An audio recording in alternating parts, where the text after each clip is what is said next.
নাগরিক সংবাদে স্বাগত। আপনাদের সাথে আছি আমি পূজাশ্রী ভদ্র। শুনছিলেন সংবাদ শিরোনাম, এবার জানিয়ে দেব বিস্তারিত।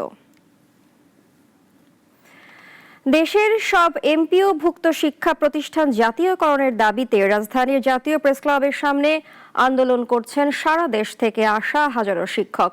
দাবি না মানলে আগামী 14 সেপ্টেম্বর অর্ধ দিবস, 15 ও 16 সেপ্টেম্বর পূর্ণ দিবস কর্মবিরতি এবং 12 অক্টোবর থেকে প্রেসক্লাবের সামনে লাগাতার অবস্থান কর্মসূচি ঘোষণা করেছেন। জাতীয়করণ সহ 5 দফা দাবিতে আন্দোলনরত এমপিওভুক্ত শিক্ষকরা। দেশের সব এমপিওভুক্ত শিক্ষা প্রতিষ্ঠান জাতীয়করণের দাবিতে 2018 সালে আন্দোলনের পর তৎকালীন সরকার 5% বার্ষিক প্রবৃদ্ধি ও 20% বৈশাখী ভাতা চালু করেছিল এবং জাতীয়করণের প্রতিশ্রুতি দিয়েছিল, কিন্তু তা বাস্তবায়িত হয়নি। বর্তমান অন্তর্বর্তী সরকারও বৈষম্য নিরসনে গেল ফেব্রুয়ারিতে আশ্বাস দেয় উৎসব ভাতা 25% এবং বাজেটে বাড়ি ভাড়া, চিকিৎসা ভাতা ও শান্তি বিনোদন ভাতা কার্যকরের। কিন্তু বাজেটে বরাদ্দ থাকলেও এখনও প্রজ্ঞাপন জারি হয়নি। তাই আবারও দাবি আদায়ে সকাল থেকে সচিবালয়ের মোড় থেকে কদম ফোয়ারা পর্যন্ত শিক্ষকরা অবস্থান নেয়। এতে করে প্রেসক্লাবের সামনের সড়ক বন্ধ থাকায় চতুর্দিকে ব্যাপক যানজটের সৃষ্টি হয়। আমরা এখানে অবস্থান করছি মূলত এমপিভুক্ত শিক্ষা বাংলাদেশে এখনো অবহেলিত শিক্ষকরা তারা তাদের ন্যায্য অধিকার পাচ্ছে না। আমরা দীর্ঘ 15 বছর যাবৎ আজকে বঞ্চনার, হেনস্থার এবং অপদস্থিত হচ্ছি, কারণ এই সরকার বলে আসলে আমরা এই সুবিধা দেবো। এমপিওভুক্ত শিক্ষা প্রতিষ্ঠানে শিক্ষকদেরকে বাড়ি ভাড়া, চিকিৎসা ভাতা, নামের মূল্য একদম ন্যূনতম দেওয়া হচ্ছে। এই দুইটা বৈষম্য দূর করার জন্য আন্দোলন করা হচ্ছে।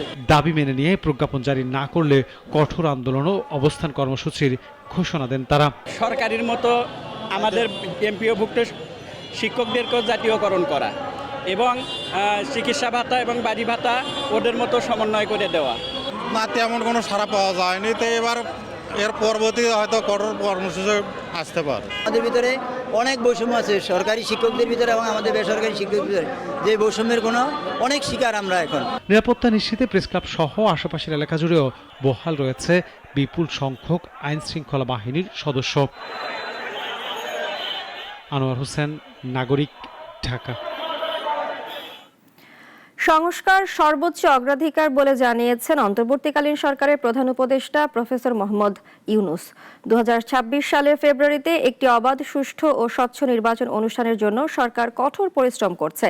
গণতন্ত্রকে শক্তিশালী করতে এবং এর প্রকৃত মালিক জনগণকে ক্ষমতা ফিরিয়ে দিতে সরকার প্রতিশ্রুতিবদ্ধ বলেও জানান তিনি।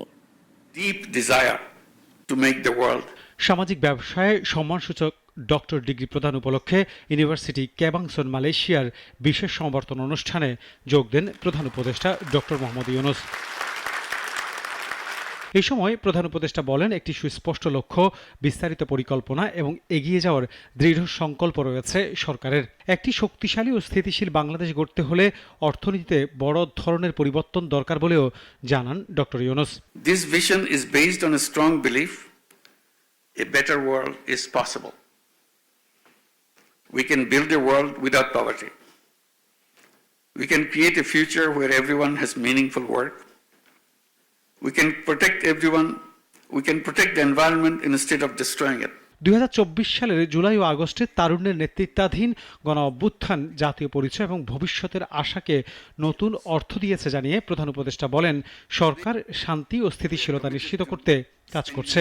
গণতন্ত্রকে শক্তিশালী করতে এবং এর প্রকৃত মালিক জনগণকে ক্ষমতা ফিরিয়ে দিতে সরকার প্রতিশ্রুতিবদ্ধ বলেও জানান অন্তর্বর্তী সরকার প্রধান।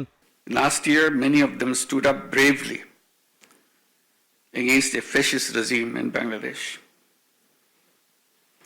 Hundreds of these students and young people gave their lives for a better future. সম্মানসূচক ডক্টরেট প্রাপ্তি অনেক বড় সৌভাগ্যের জানিয়ে ডক্টর ইউনূস বলেন, এটি শুধু নিজের জন্য নয়, বরং বাংলাদেশের জনগণের জন্য, যাদের সাহস, শক্তি ও আশা সামনের দিকে এগিয়ে নিয়ে যাচ্ছে। আনোয়ার হোসেন, নাগরিক, ঢাকা। নির্বাচনে কালো টাকার ব্যবহার বন্ধে ব্যবস্থা নেবে সরকার, তবে এটার বাস্তবায়ন পুরোপুরিভাবে নির্ভর করবে রাজনৈতিক সংস্কৃতির ওপর। জাতীয় পেনশন কর্তৃপক্ষের ইউ পেনশন অ্যাপের উদ্বোধনী অনুষ্ঠানে এসব কথা বলেন অর্থ উপদেষ্টা। আগামী বছরের ফেব্রুয়ারিতে বহুল কাঙ্ক্ষিত জাতীয় নির্বাচন আয়োজনে এগিয়ে যাচ্ছে সরকার। যদিও এই নিয়ে রাজনৈতিক দলগুলোর মধ্যে রয়েছে মতপার্থক্য। কোন দল স্বাগত জানিয়েছেন, আবার কোন দল বলছেন সংস্কারের আগে নির্বাচন হতে দেওয়া হবে না। আবার পিআর পদ্ধতি নিয়েও রয়েছে ভিন্ন মত। দুপুরে অর্থ মন্ত্রণালয় ইউ পেনশন অ্যাপের উদ্বোধনী অনুষ্ঠানে আসন্ন জাতীয় নির্বাচন নিয়ে কথা বলেন অর্থ উপদেষ্টা। বলেন, কোনো ব্যক্তি বা দলের কেউ বললেই নির্বাচন বন্ধ হয়ে যাবে না। আগামী নির্বাচন সুষ্ঠু হবে জানিয়ে অর্থ উপদেষ্টা বলেন, নির্বাচনে কালো টাকার ব্যবহার বন্ধে ব্যবস্থা নেবে অর্থ মন্ত্রণালয়। রাজনৈতিক বক্তব্য রাখুক না রাজনৈতিক, আমি তো বামপন্থী রাজনৈতিক, আমি কত কথা বলছি বন্ধ করে দাও, হল বন্ধ করে দাও বলছে নাকি, আমার কথা কি হল বন্ধ হয়ে গেছে নাকি? তখন মারামারি করি না আর কি, পারি নাই মারামারি। আগামী জাতীয় নির্বাচনে আইন শৃঙ্খলা পরিস্থিতি নিয়ন্ত্রণে রাখতে লজিস্টিকের জন্য স্বরাষ্ট্র মন্ত্রণালয়কে সব ধরনের সাপোর্ট দেওয়া হচ্ছে বলেও জানান অর্থ উপদেষ্টা। ভালো হবে, আমরা যথাসামর্থ্য সাপোর্ট দিচ্ছি অর্থ মন্ত্রণালয় থেকে, ল অ্যান্ড অর্ডারের জন্য যা যা লাগে এই নানা রকম যন্ত্রপাতি এটা সেটা সবই আর কি নির্বাচন করার যে সমস্ত ইস্যু আছে সব প্রকার সহায়তা আমরা দেব। ঋণখেলাপিরা আগামী নির্বাচনে অংশ নিতে পারবেন না জানিয়ে ডক্টর সালেউদ্দিন আহমেদ বলেন, ফেব্রুয়ারিতে ভালো নির্বাচন দিতে চায় সরকার, যা করতে সব ধরনের ব্যবস্থা নেওয়া হচ্ছে। এখন আবার সচিব নাকি পেনশন যায়। আনোয়ার হোসেন, নাগরিক, ঢাকা। জাতীয় পেনশন নির্বাচন নিয়ে জটিলতা সৃষ্টি করার জন্যই পিআর পদ্ধতির কথা বলা হচ্ছে বলে অভিযোগ করেছে বিএনপি। নির্বাচনহীন সরকার ও সমাজ ব্যবস্থা কখনো গণতন্ত্রের নমুনা হতে পারে না বলেও মন্তব্য করেছেন দলটির নেতারা। গুলশানে এক সংবাদ সম্মেলনে বিএনপি নেতারা এসব কথা বলেন। দলীয় চেয়ারপারসন খালেদা জিয়ার জন্মদিনে রাজধানী সহ সারা দেশে দোয়া মাহফিলের আয়োজন করা হবে বলেও জানান তারা। সম্মেলনের মাধ্যমে ড্যাবের নতুন কমিটি নিয়ে বিএনপি নেতারা দলটির প্রতিষ্ঠাতা জিয়াউর রহমানের সমাধিতে শ্রদ্ধা নিবেদন করেন। পরে দলটির নেতারা কথা বলেন সাংবাদিকদের সাথে। বলেন, নির্বাচন নিয়ে ষড়যন্ত্র শুরু হয়েছে। কেউ হুমকি ধুমকি দিচ্ছে যাতে নির্বাচন বানচাল হয়। আজকে আমরা অনেক কথা শুনতে পাই, কেউ বলেন হুমকি দেন যে আগামী দিনে নির্বাচন হতে দেবেন না। মনে হচ্ছে সেই স্বৈরাচারের যে আচরণ ছিল, স্বৈরাচারের যে কথা ছিল, সেই ধরনের কথার পদধ্বনি আমরা শুনতে পাই। সেজন্যই আজকে আমরা আশঙ্কিত হই অনেক সময় যে নির্বাচন নিয়ে ষড়যন্ত্র হচ্ছে। আর দলীয় প্রধানের জন্মদিনের কর্মসূচি ও দেশের সমসাময়িক বিষয় নিয়ে বিস্তারিত জানাতে গুলশানে দলের চেয়ারপারসনের রাজনৈতিক কার্যালয়ে সংবাদ সম্মেলনে আসেন দলটির জ্যেষ্ঠ যুগ্ম মহাসচিব রুহুল কবির রিজভী। পিআর পদ্ধতিতে নির্বাচনের কথা আগে কোনো দল বলেনি। নির্বাচনকে সামনে রেখে একটি ধর্মভিত্তিক দল এ দাবি করছে, যা নির্বাচনী জটিলতার উদ্বেগ বলে অভিযোগ করেন বিএনপির এ নেতা। তো হঠাৎ করে এটি যদি আমরা এখন প্রবর্তন করতে যাই তাহলে এক ধরনের জটিলতা তৈরি হবে, এবং আমার মনে হয় যে এখন যারা এই কথাটি বলছেন সেটা আমার মনে হয় যে এক ধরনের জটিলতা তৈরি করা ছাড়া আর অন্য কোনো উদ্দেশ্য আছে বলে আমরা মনে করি না। আগামী ফেব্রুয়ারিতে নির্বাচন হচ্ছে না, একটি দলের এমন বক্তব্যের বিষয়ে সাংবাদিকরা দৃষ্টি আকর্ষণ করলে রিজভী বলেন, নির্বাচনহীন গণতন্ত্রের নমুনা হতে পারে না। বিভিন্ন রাজনৈতিক দলের মতামত থাকতে পারে, কিন্তু কথাটা হচ্ছে যে গণতন্ত্রের চর্চা যদি প্রলম্বিত হতে থাকে তাহলে লাভ কার? নির্বাচনহীন সরকার বা নির্বাচনহীন সমাজ রাষ্ট্র, এটা তো গণতন্ত্রের কোনো নমুনা হতে পারে না। গণতন্ত্র তখনই চূড়ান্ত হবে, নিশ্চিত হবে যদি অবাধ সুষ্ঠু নির্বাচন হয়, এবং যে ওই নির্বাচনে যারা ক্ষমতায় আসবেন তাদেরকে প্রতি পদে পদে জবাবদিহি করতে হবে। আগামী শুক্রবার দলীয় প্রধানের ৮০তম জন্মবার্ষিকী ও ৮১তম জন্মদিন উপলক্ষে দলটি রাজধানী সহ সারা দেশে মিলাদ ও দোয়ার আয়োজন করবে। তবে কেক কাটা বা কোনো আড়ম্বরপূর্ণ অনুষ্ঠান করা যাবে না বলেও সংবাদ সম্মেলনে জানানো হয়। একেবারে অনাড়ম্বর এই অনুষ্ঠান, কোনো কেক কাটা বা অন্য কোনো এর সাথে কোনো কর্মসূচি থাকবে না। রাশেদুল কাদির, নাগরিক, ঢাকা। বাংলাদেশের মানবাধিকার পরিস্থিতি নিয়ে উদ্বেগের চিত্র উঠে এসেছে যুক্তরাষ্ট্রের মানবাধিকার প্রতিবেদনে। জুলাই আগস্টের ছাত্র জনতার আন্দোলনের পর দেশে মানবাধিকার পরিস্থিতি নিয়ে নতুন করে শঙ্কা দেখা দিয়েছে। আন্তর্জাতিক সংস্থাগুলোর প্রতিবেদনে রাজনৈতিক সহিংসতা, বিচার বহির্ভূত হত্যা, নির্যাতন এবং মত প্রকাশের স্বাধীনতায় হস্তক্ষেপের নানা অভিযোগ উঠে এসেছে। বিস্তারিত জানাচ্ছেন মুনিয়া জুথি। আন্দোলনের পর পরিস্থিতি কিছুটা শান্ত হলেও মানবাধিকার লঙ্ঘনের চিত্র এখনও আন্তর্জাতিক প্রতিবেদনে স্পষ্ট। বিভিন্ন সংস্থা জানিয়েছে, জুলাই আগস্টের সহিংসতায় শতাধিক প্রাণহানি এবং বহু মানুষ দেশ ছাড়তে বাধ্য হয়েছে। প্রতিবেদনে বলা হয়, আইন শৃঙ্খলা বাহিনীর হাতে বিচার বহির্ভূত হত্যা ও নির্যাতনের অভিযোগ অব্যাহত রয়েছে। বিশেষ করে ছাত্র আন্দোলনের সময় আটককৃতদের অনেকেই এখনও আইনি সহায়তা পাননি বলে অভিযোগ। এছাড়াও সংবাদ মাধ্যম ও মত প্রকাশের স্বাধীনতায় সরকারি হস্তক্ষেপের একাধিক উদাহরণ উঠে এসেছে। শ্রমিক আন্দোলন ও রাজনৈতিক সভা সমাবেশে বাধা, গ্রেফতার এবং ভয়ভীতি প্রদর্শনের ঘটনাও নথিভুক্ত হয়েছে। যুক্তরাষ্ট্রের পররাষ্ট্র দপ্তর সহ একাধিক আন্তর্জাতিক সংস্থা বলছে, আইন শৃঙ্খলা বাহিনীর জবাবদিহি নিশ্চিত করার পদক্ষেপ সীমিত।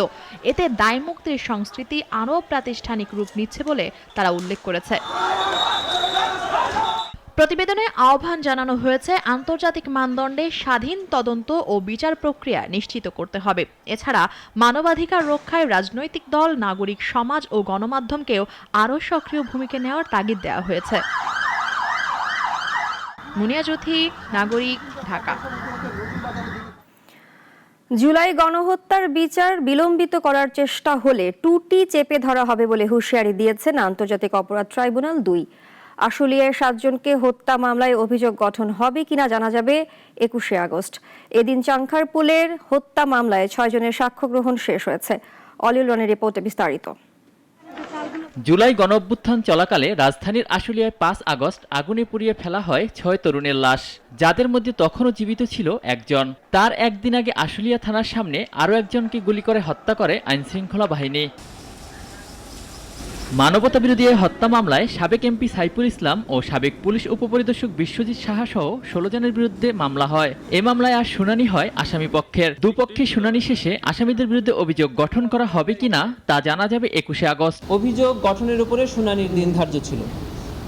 এর আগে প্রসিকিউশনের পক্ষ থেকে তাদের শুনানি সমাপ্ত করা হয়েছিল। আজকে আসামি পক্ষের আইনজীবীরা তাদের এই মামলা থেকে অব্যাহতি চেয়ে তারা তাদের পক্ষে শুনানি করেছে। তবে এ মামলায় অপরাধের যে ধারা দেখানো হয়েছে তার সাথে আসামিদের সম্পৃক্ততা নেই জানিয়ে তাদের অব্যাহতি কামনা করেন আইনজীবীরা। নিরস্ত্র পুলিশ কিভাবে গুলি করে অস্ত্রদের মারতে পারে এটা আমার জানা নাই।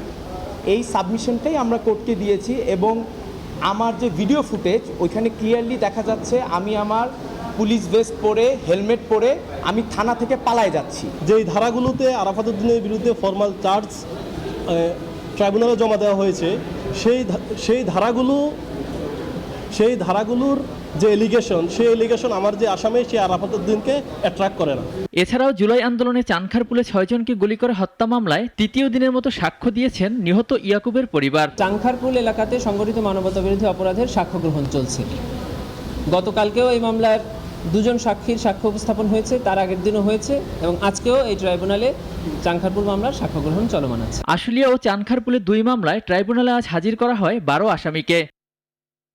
অলিউল রনি, নাগরিক, ঢাকা। পাল্টে যাচ্ছে সিলেটে পর্যটকদের পছন্দের তালিকায় শীর্ষে থাকা ভোলাগঞ্জ সাদা পাথর পর্যটন কেন্দ্রের চিরচেনা চিত্র। প্রশাসনের অবহেলায় গত 1 বছরে এখান থেকে অবৈধ উপায়ে লুট হয়েছে 200 কোটি টাকার পাথর। সাদা পাথরের বিছানা এখন ধুধু বালুচর। আর এসবই হচ্ছে প্রশাসনের নাকের ডগায়। টুনু তালুকদারের রিপোর্ট, জানাচ্ছেন সিরাজুমনির শুভ। সিলেটের দর্শনীয় স্থানগুলোর মধ্যে ভ্রমণ পিপাসু মানুষের পছন্দের শীর্ষে রয়েছে ভোলাগঞ্জ সাদা পাথর পর্যটন কেন্দ্র। কিন্তু প্রশাসনের উদাসীনতায় গত 1 বছরে ভয়াবহ লুটপাটে মরুভূমিতে পরিণত হয়েছে পর্যটন কেন্দ্রটি। 1 বছরে এখান থেকে লুট হয়েছে প্রায় সব সাদা পাথর। উপরের পাথর লুটের পর এখন গর্ত করে চলছে পাথর উত্তোলন। গত বছরের 5 আগস্টের পর থেকে বিরামহীনভাবে চলছে এই লুটপাট। প্রশাসন একদম নীরব ভূমিকা পালন করতেছে এখানে। সেই সুবাদে এখানে অসাধু কিছু বারকি শ্রমিক আছে যারা এই প্রশাসনের নীরব ভূমিকা কারণে তারা অবৈধভাবে লুটপাট করতেছে এখানে সাদা পাথর এবং বাংকারের বালি। পরিবেশকর্মী ও স্থানীয় পর্যটন ব্যবসায়ীদের অভিযোগ, আগে যতদূর চোখ যেত দেখা মিলত সাদার চাদর, কিন্তু এখন সবই বালুচর। জানান 1 বছরে 1,50,00,000 ঘনফুট পাথর লুট হয়েছে, যার আনুমানিক বাজার মূল্য 200 কোটি টাকার বেশি। আনুমানিক প্রায় 500-600 কোটি টাকা হবে।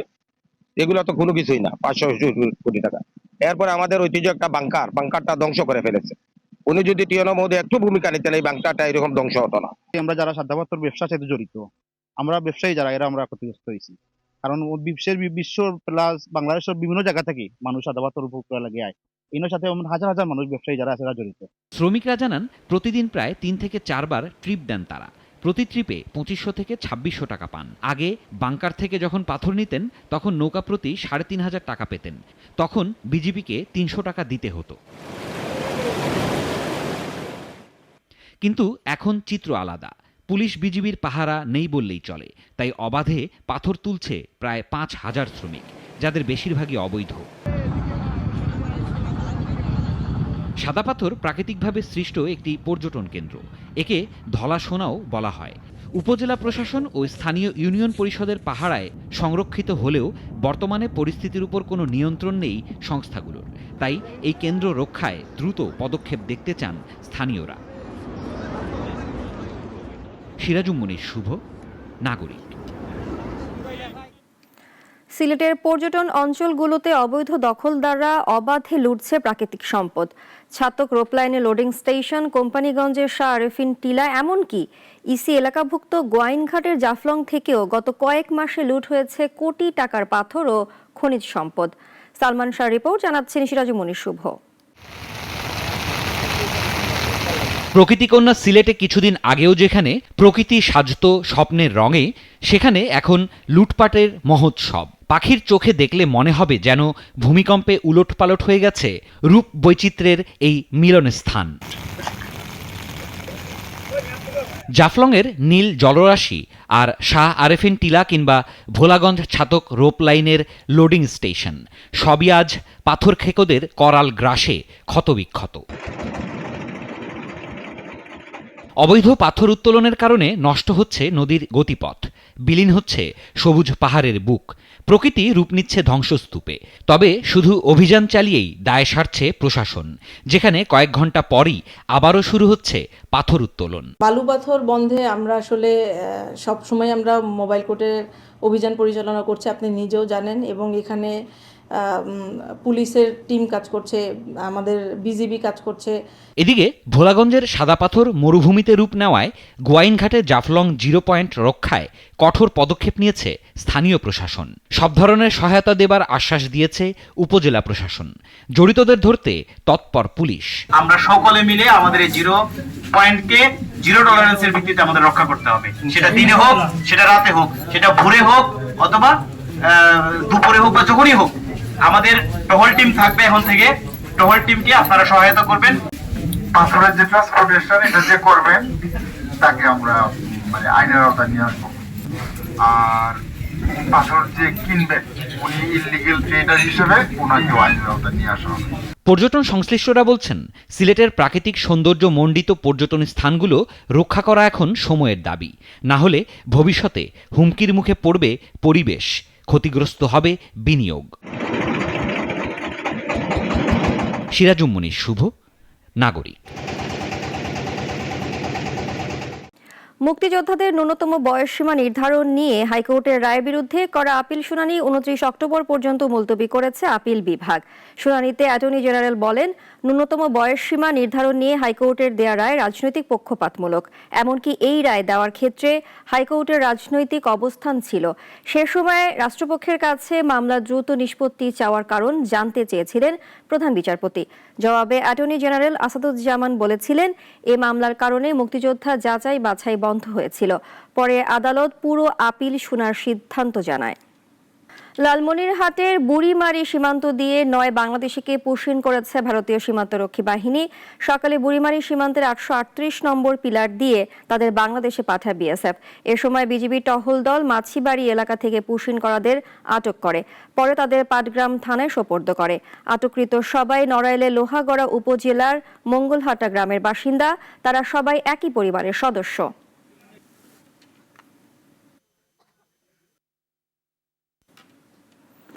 এখন এ পর্যন্তই। এতক্ষণ সাথে থাকার জন্য সবাইকে ধন্যবাদ।